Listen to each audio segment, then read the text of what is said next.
Okay, let's continue factoring differences of two squares. And over here we have negative 1 over 9 plus 1/4 x squared. I'm just going to quickly rearrange this so we can see it better as a difference of two squares. Basically by putting the 1 over 9 or the negative 1 over 9 to the right of the quarter x squared. So right away I can open or just start two sets of parentheses over here, or brackets, and now I will take the square root of 1/4 x squared. Now the square root of 1/4 is just half. So I can put a half over here and a half over there. And the square root of x squared is just x. X here, x there. And just as a little crash course, why is the square root of 1/4 just half? Well, half times half. 1 times 1, 1. 2 times 2, 4.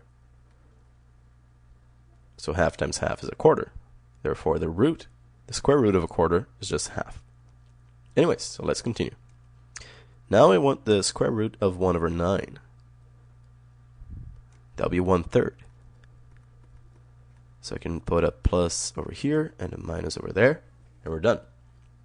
So once we factor negative 1/9 plus 1/4 x squared, we get half x plus 1/3 times half x minus 1/3. That's it.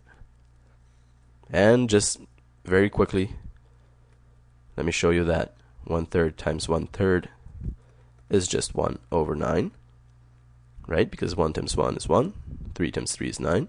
That's why the square root of 1 over 9 is 1/3. Okay, so let's continue over here. This question is just, it might look slightly more complicated. But over here we have 81p to the 4 over 16.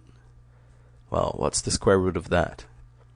Well, the square root of 81 is 9. The square root of p to the 4 is p squared. Remember? Because every time that we take the square root of a variable with an even exponent, we can just divide that exponent by 2. And here we have the answer. And the square root of 16 is just 4. So that's it. The square root of 81p to the 4 over 16 is 9p squared over 4.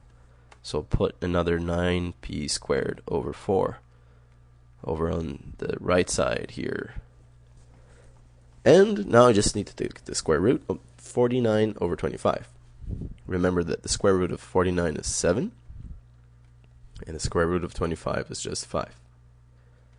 So put another 7 over 5 over here. Plus and minus. And that's it. We have fully factored this ugly binomial over here. And the answer is 9p squared over 4 plus 7 over 5 times 9p squared over 4 minus 7 over 5.